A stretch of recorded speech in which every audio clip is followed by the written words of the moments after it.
Hello, geeks and ghouls. We often say this question: are you into soft magic systems or hard magic systems? And it's a very questionable question, especially for fantasy books. In this video, I'm going to talk about why you, as an author, is better if you go for a mix of both. And I have 5 reasons why you should do that. Of course, your mileage may vary, as always, and it's just my opinion, and I'll explain to you how I came to that, what I mean, how I came to this conclusion, and why I suggest you do it. But first of all, let's define what a soft magic system and a hard magic system are. A soft magic system is a very ill-defined magic system that is not bound by explicit rules. I mean, fairy tales use a soft magic system, for instance, or magical realism often goes for soft magic systems, or things just happening because magic is a way to explain a soft magic system to somebody. On the other hand, a hard magic system is defined by rules and limitations, and these rules and limitations are explicitly stated and often play an important part in your story. So, for instance, an example of a hard magic system is probably Pasgroth's Name of the Wind, where there is an academy of mages. And of course, this is not a binary, but a spectrum, meaning a magic system can lean on the soft side or on the hard side. But mainly you can tell the difference when you read it. You know what you're reading. And a reason I'm doing this video is because I've been reading the Malazan Book of the Fallen series again, and I'm noticing that the magic system there reads pretty soft. But at the same time, I know that the Malazan world came from a role-playing game, so I guess on the back end, because everything is stated by the characters in those books, there is a very solid hard magic system. And I can pretty sure say that the warrants that are used in Malazan Book of the Fallen are probably tying to D&D schools of magic and maybe elemental magic of sword, and while it's never explicitly stated how they work, they do.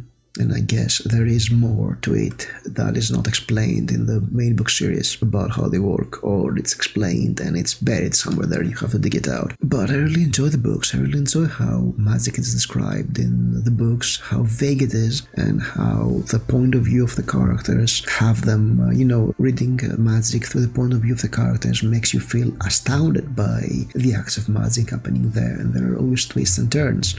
And even you get to the point of view of the mazes themselves, it gets very interesting. I mean, we have in Guards of the Moon, Kruppe and Tyler Sale and Quick Ben using magic, and seeing magic through their lens, through their point of view, is very interesting. And of course, I'm a role-playing gamer, and that plays a big part in what I'm about to say in this video.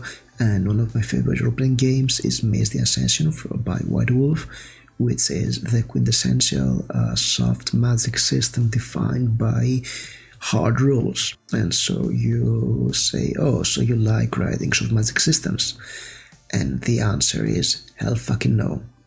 I don't like writing soft magic systems, at least not in the way you expect it to have it in, writing soft magic system, because in my experience, when you write a magic system in a story, it better read soft, better leave the idea that anything can happen at any time and have infinite potential. As a reader, I enjoy reading soft magic systems because of the sense of wonder that comes from not trivializing magic. Of course, I don't like the because magic variety of magic systems. Okay, I like some rules set down, but I dislike these rules laid down and explained. So, as an author, I believe that the author of a book should be very aware of the magic system they use in their stories and the rules. And I can think of enough reasons for that you have to come up with a semi-structured magic system in your fantasy or even your horror story.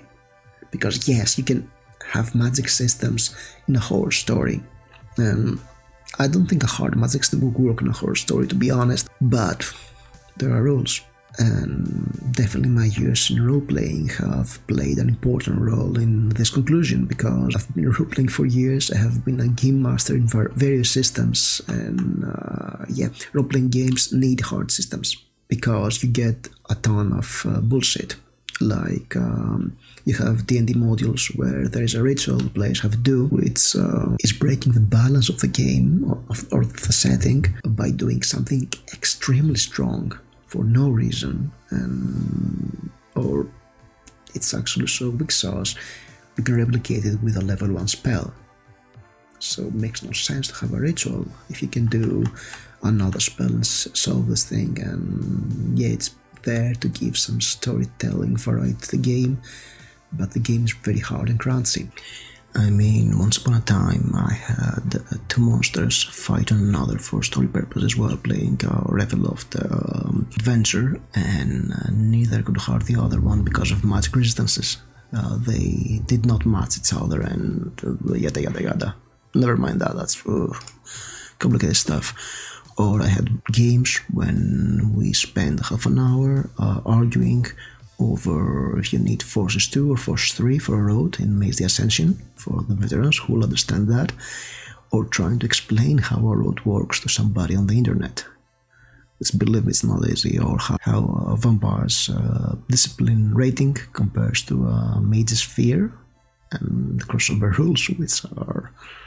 At the same time, you have the frustration of player characters knowing every description in the rulebook and explaining it in-game, which really gets in my nerves. And you know what? Yes, that's something you have to pay for a crunchy system, to be honest. So yeah, that's why I came to this conclusion that you need a system that looks soft but is hard. And why you should do that as a writer. Let's get to the numbering. First and foremost, for ambience and immersion, meaning that magic must feel magical and miraculous. Unless, of course, the whole point of your story is that magic is like science and everybody's aware of that. But then again, have you seen how scientists don't always understand science and come to some crazy theories to explain things and prove each other wrong? Yeah, if you have to go for mages as scientists, that's very interesting. So the reader should be able to be wowed at any moment by what is happening by magic. However, there is point number 2. You should go for a hard system on the back end, and this is consistency. I mean, there is nothing more annoying than having something that is impossible at the beginning of the book and being commonplace by the end of the book or on the third sequel of it. And yes, I know there are things like power creep and your main character being very exceptional and doing things other people can't, which are tropes that people don't like, or having something that is very trivial at the beginning of the book suddenly becoming impossible by the end because it really ruins your story, or establishing rules early on and have them broken by your main character because they're the best person ever, especially if their name is Mary Sue or Gary Stu. Alright? But yes, I mean, look at Star Wars. At the beginning of New Hope, episode 4, Jedi's are able to do mind tricks or some telekinesis, and by episode 9 they can make spaceships blow with force thunder. And that's power creep. So you need some consistency, you need to have an idea on how things work, not just because magic. And if you do that, the reader does not suspend their disbelief.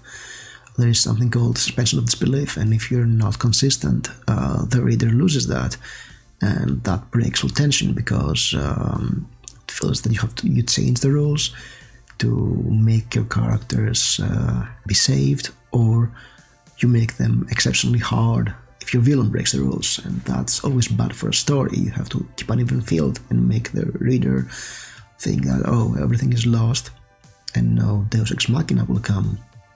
And if you know how magic works from the beginning of the book, you can weave some early foreshadowing of it in your story and set up something that comes up later. And that brings me to another point number 3, flexibility. Because that goes the other way around from consistency. If you have set up your rules early on, you cannot escape them. You have to do a lot of juggling to escape your limitation of your magic system you have over-explained in the beginning. So you cannot come up with an explanation or an exception why something is happening, and you may get yourself to a dead end at some point. So if only you know the exact rules of the system, you can always modify it, tweak it, so it does make sense eventually. So yes, you can sit. Basically, if there don't know how the system works exactly, you can tweak it here and there. Number four, you can do that is characterization.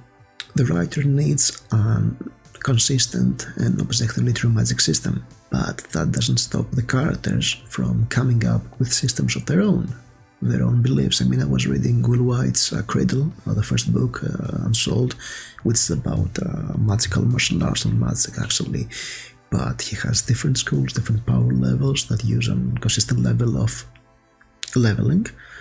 power leveling, and actually it's interesting having a group of mages that follow different approaches, different paradigms, use different mechanics from their magic working together or facing one another in magical endeavors and philosophical debates, and the story writes itself by that, by having some rules in the back end, and your characters follow their own systems, their own rules. It's very interesting. And yes, I love mage essence, you can understand, because that's the whole point of the game. Mages that have different systems of their own, interacting with one another over what reality is. That's quite interesting. And yeah, another example is The Name of the Wind, with a university of magicians trying to apply the rules of magic in everyday science technology.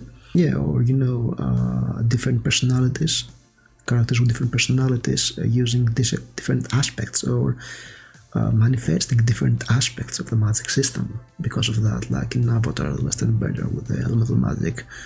So yes, that creates great drama and great characters if magic is part of the characters, but you need to have softer approach to that. You cannot have a hard approach, because then magic becomes the same for everyone. Finally, it helps a lot with world building, because a solid magic system gives your world an identity, a color, its sense of uniqueness. So if you can make a system that feels solid and consistent, yet is evocative of and makes your reader try to think about it and give them some details, and they will keep asking for more details. So people, if you can do that, if you create a system that feels consistent, but not every detail is immediately available to them, they're bound to keep reading and exploring your world and trying to learn more. And the more I read Malazan, for instance, the more I want to go and get the other books, because I want more answers, because the system there, the magic system, feels very consistent, but I have very little details. So I need to know more about it, and you can exploit that to build more engagement with your reader. So yeah, the reason I say keep your system, your magic system, soft for your readers, but hard while you're writing it, makes a book or a story more entertainment, at least in my opinion. And you know what, I'm all for entertainment.